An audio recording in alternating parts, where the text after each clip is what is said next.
up. Hi. 'Tis the parking lot.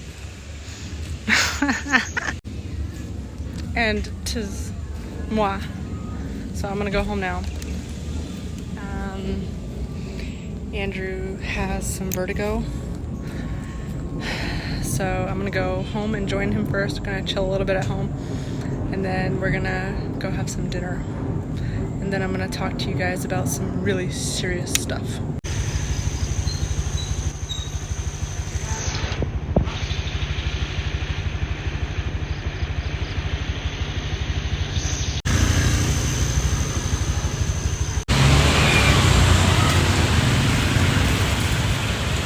You can take Andrew out of Mexico, but you can't take Mexico out of Andrew.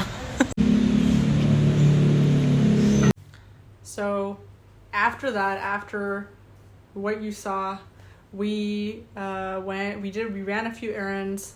I got some cash for the weekend. We went to the pharmacy.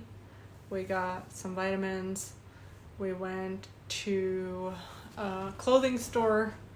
Andrew got something.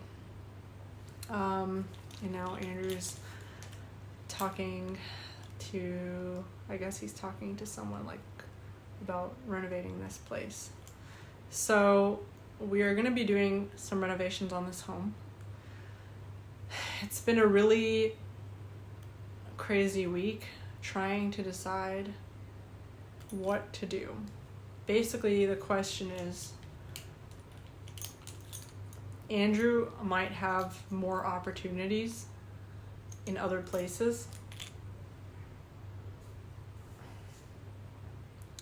We're looking at 2 other places. One was a place that we really, really, really loved.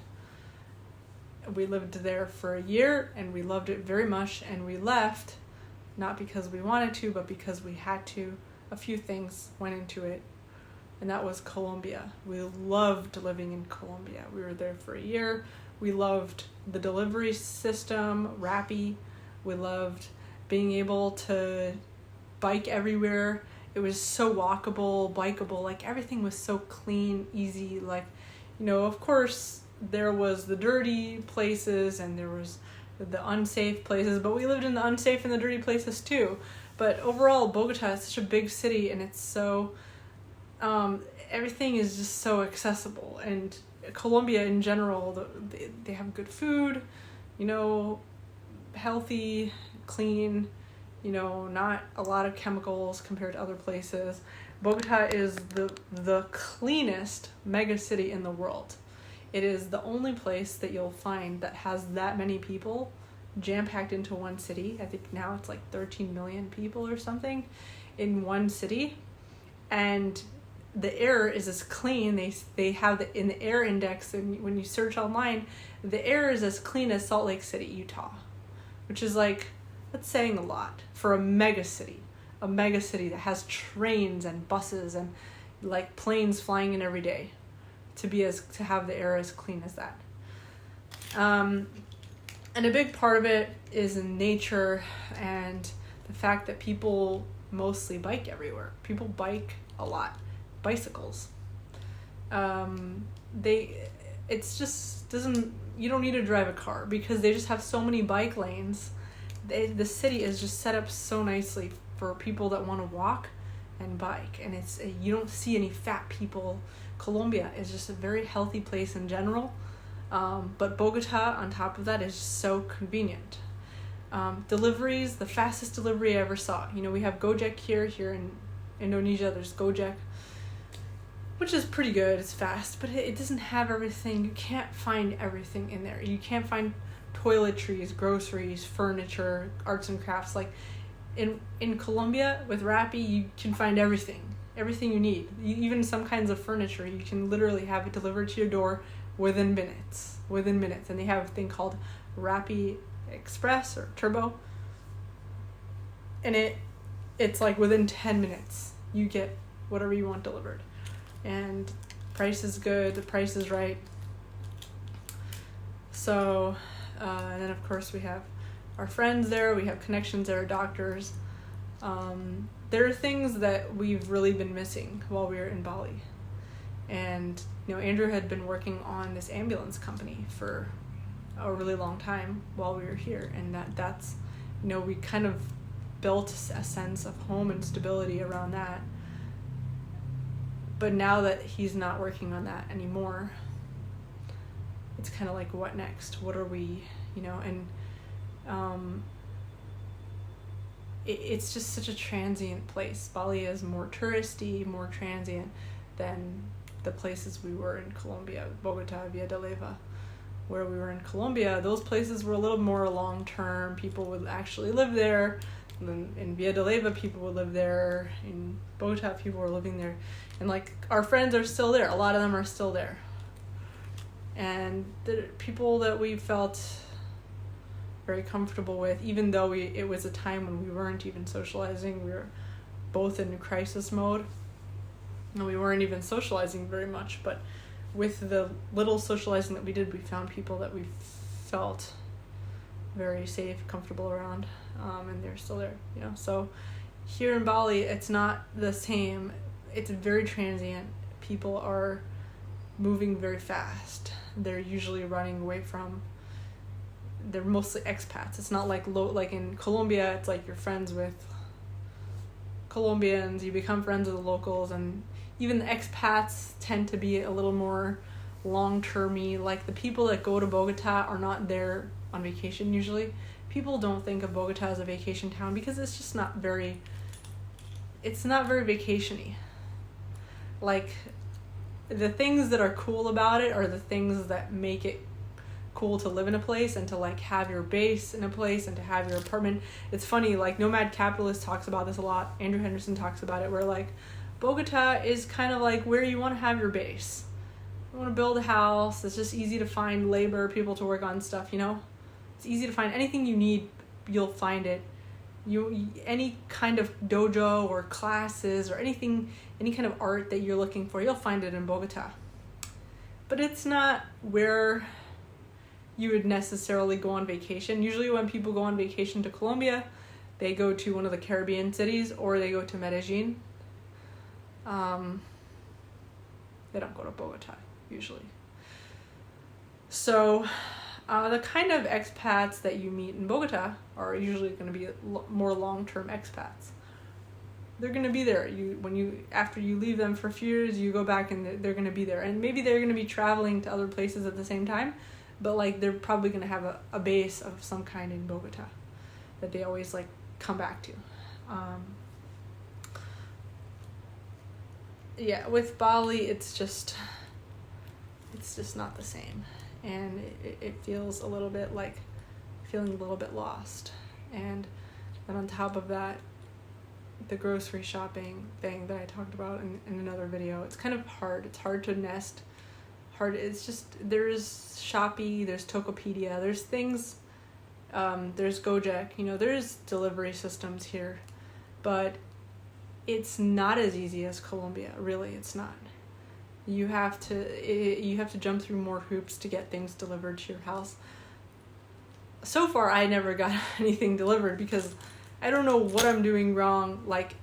Trying to get credit cards delivered, I got 2 or 3 cards delivered at this point from my bank, and they just never got here. I guess they just keep getting stopped at customs, and then when we talk to other people, they're like, oh yeah, that's the thing here. You can't really receive credit cards here. You can't receive things from outside of Indonesia unless it's a specific type of, unless you're doing it through Tokopedia or something, And it's we're gonna need to receive things. We can't live in a country where, we can't give birth long term and have a baby in a country where we need to receive things and we can't. So that was one thing. All right, sorry, I had to switch rooms, but so it's just not here in Bali. It's just not as. Here in Bali, it's just not as sustainable a lifestyle. It's expensive to go grocery shopping. Shopping is just not fun in general. It's hard the mosquitoes. I'm just reminded of the mosquitoes, like the mosquitoes, the chiggers, scabies, whatever, like the bugs, they just get in everything. It's impossible to like avoid them constantly. You're constantly getting bitten. You're constantly breaking out in some kind of rash, something all over your body.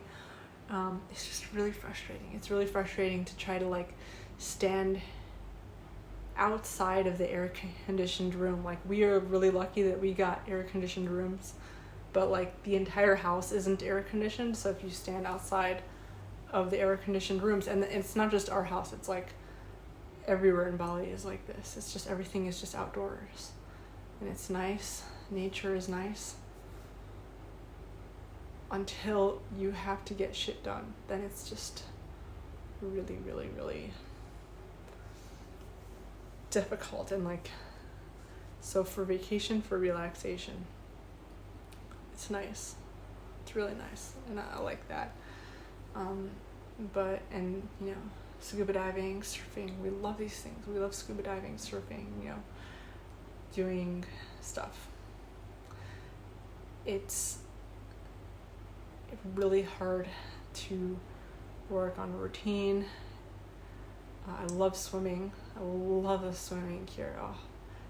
Swimming today was like wonderful. Swimming in the rain. I love swimming in the rain, especially like these tropical rainfalls. Swimming in tropical rain is heaven.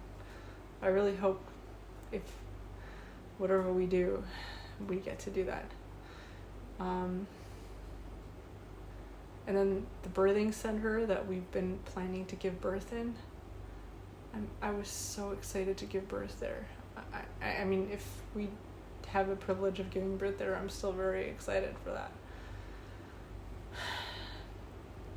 Like a water birth near nature, so wonderful, beautiful. But then there's just all the lack of amenities and comforts that you have in more developed countries. And it's like, Indonesia is pretty developed, but it's also extremely gate-kept and regulated. Like, it's really hard to bring things in the country. It's just really hard. They just have a lot of rules about bringing things in the country, and it's like, Colombia has it too, but it's easier. Anyways, so there is a chance that we might go back to Colombia, and we would be keeping this place here. We'd be renovating it and renting it out, house hacking, just like that's how we started. That's how we started this journey, was through house hacking, collecting passive income. That's how we were even able to start doing this journey, but to travel the world. But sadly, we might leave Bali, but I don't know. We're still deciding, and it's a really, really, really hard decision, because there's so many things that I've grown attached to here. I've really grown attached to the massages here. Really amazing massages for really cheap, like the cheapest massages that are so good. I don't know if I can say goodbye to that. The best swimming, the best views. Like, this place is magical. Bali is magical. There's so many things that, like, I really don't want to say goodbye to. Even if we're coming back, I want to have this all the time. I don't want to, like, not have this. To go to Colombia, where, like, the massages aren't as cheap and abundant. There aren't as many massage places.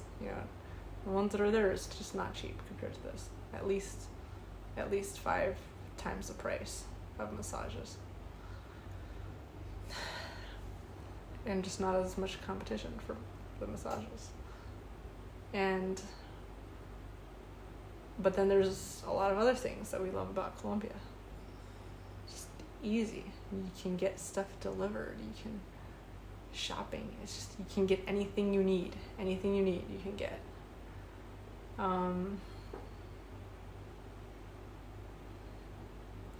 So yeah, it's a really hard decision. It is a really hard decision. And then on top of that, so there's like Andrew's friends connections in Colombia, but then on top of that, there's the opportunities in a third country. Half of my family, actually more than half of my family, now lives in Israel, and they're based there. So there's also that option of going there.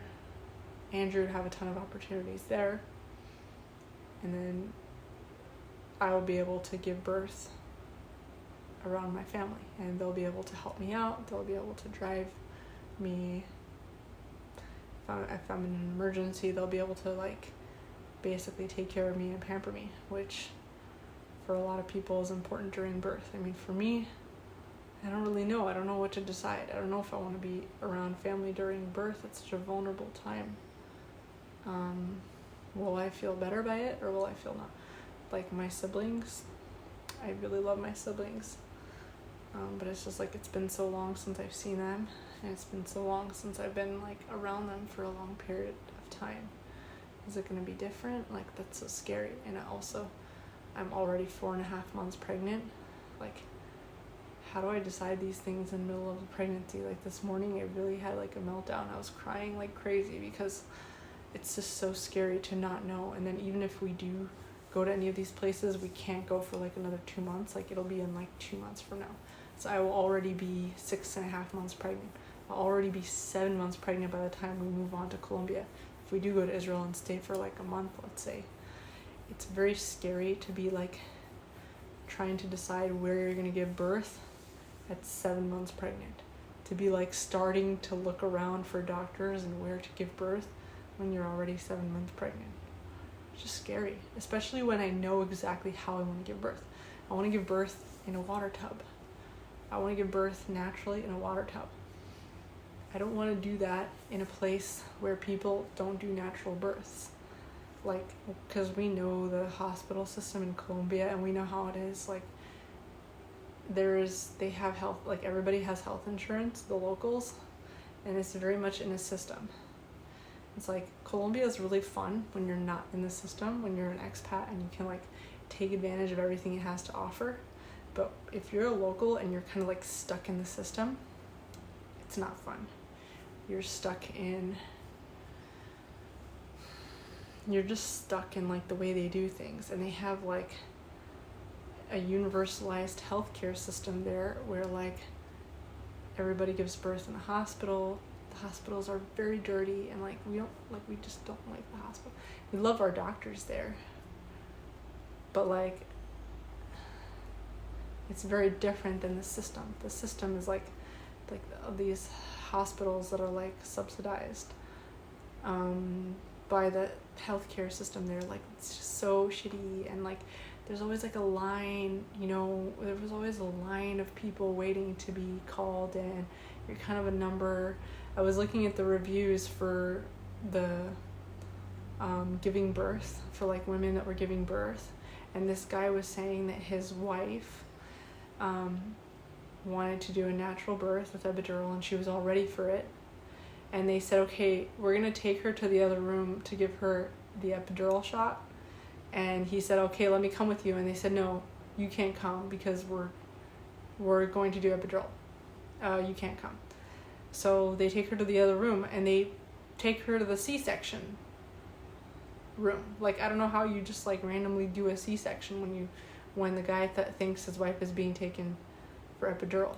So they do a C-section on her, an emergency C-section or whatever, and they're like furious. They're like, this isn't what we wanted to do. And I'm sure they had a reason, like, oh, we needed to save her life, whatever. But like, I know how it is in all these countries. It's like this here also, outside of the natural birthing center. In the hospitals here, it's exactly the same way. And I know it's like this in the US, it's like this everywhere, where once you're in the system, especially if your insurance is paying for your birth, the hospital is going to do everything possible to try to make you have a C-section. they're going to scare you into it. They're going to tell you that you're going to die. They're going to tell you, and you're going to be in pain, obviously. You're going to feel like you're going to die, so it's going to resonate with you. They're going to tell you all sorts of things to like scare you into getting whatever medications they have available, to buying whatever, opting into C-section, episiotomy, literally cutting parts of it. And the thing is, like, these things take a long time to recover from.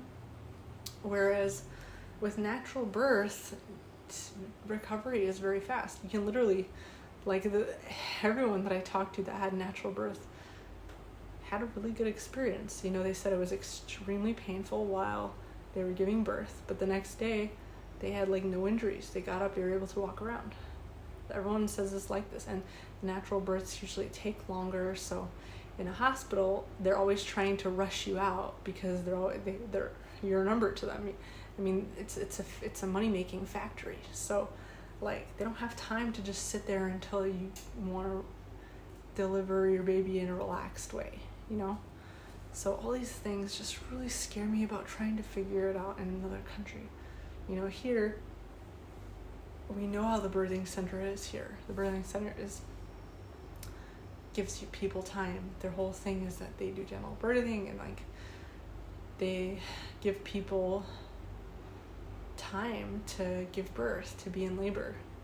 Like, I had a friend that she said that she was giving birth with a C-section in a hospital. She didn't want to give birth with a C-section, but obviously, just like everybody else, the hospital convinced her to do a C-section. They tell you that your birthing canal is too small for the baby's not coming out. After 4 hours, they'll tell you that your labor is taking too long. 4 hours, nothing. It's nothing. They'll tell you after 4 hours that it's taking too long. 4 hours, 6 hours, 8 hours, they'll say, oh, you're in labor too long. We need to do a C-section because, like, it's risky. It's risky for you. It's risky for the baby.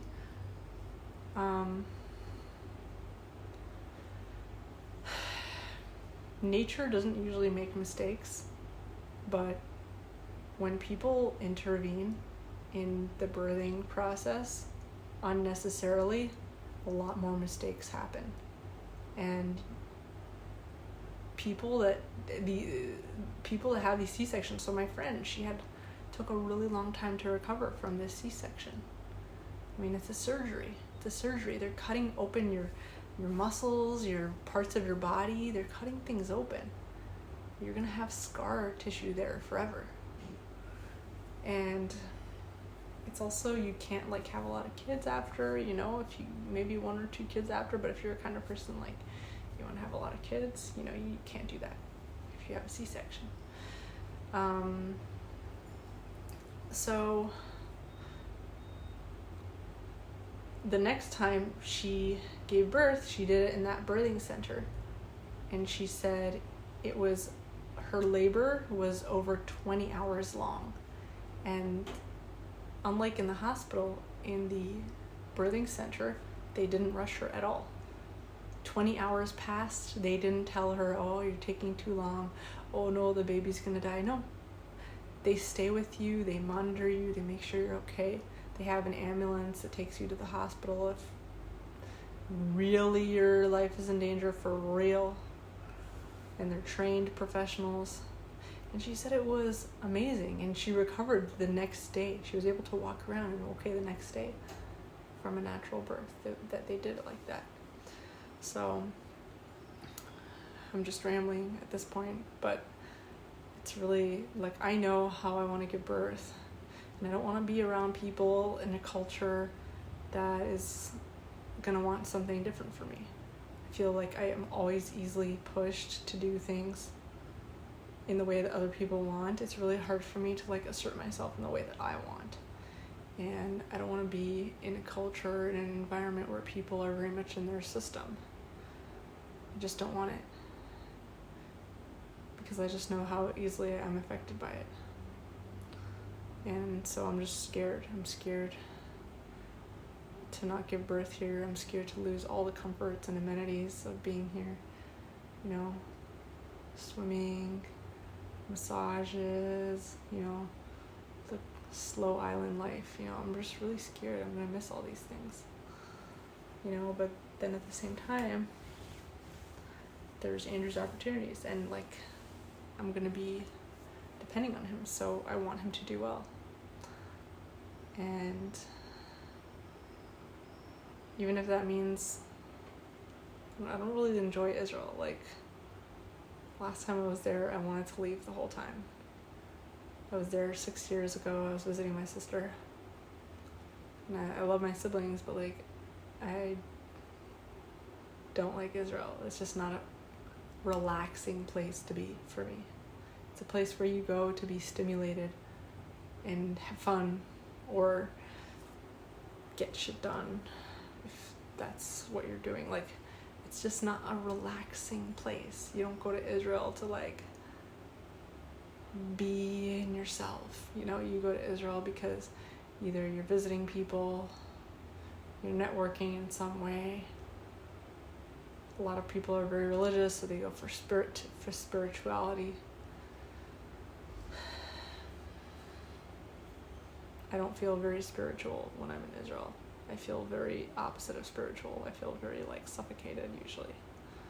Like, oh my God, get me out of here. And then at the same time, there's like the old ideological stuff. I mean, Israel, it happens to be the Israel-Palestine stuff. Like, nobody talks about that in Israel. Nobody that I know. Whenever I'm there, I don't feel like anyone cares about that. No one's talking about war and like that kind of ideological. It's more just a different type of ideological. It's more like just religious, and I don't know. I don't care for any kind of morality, ideology. Like, I'm just not into any of it. I'm allergic to morality. I'm just allergic to it. So yeah, I know that that's not for everybody. I know that a lot of people are allergic to it too, but like, they're there because of their families and stuff, and obviously like they do have to like go along with some cultural norms. So yeah, it's really hard to decide, you know, like what to do, where to go. Should we just try a different country? Like, you know, but it's just so close, like 4.5 months or less. I'm gonna have a baby. And it's gonna be the first time I ever do this, you know. And I'm gonna do this naturally. And like, I don't know where to do this. And it's so terrifying. And yeah. It's really hard to decide, and I'm really on edge thinking about it all the time lately. It's like not knowing, not feeling settled. Like, oh, we have to move again, you know? Where are we gonna go? I don't know.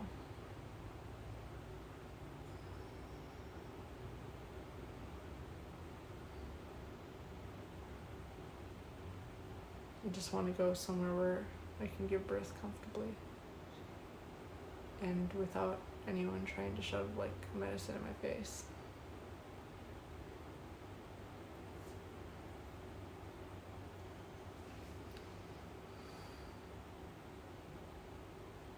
Or like their groupthink or ideology. Anyways, thanks for listening to my ramble. See you guys next video.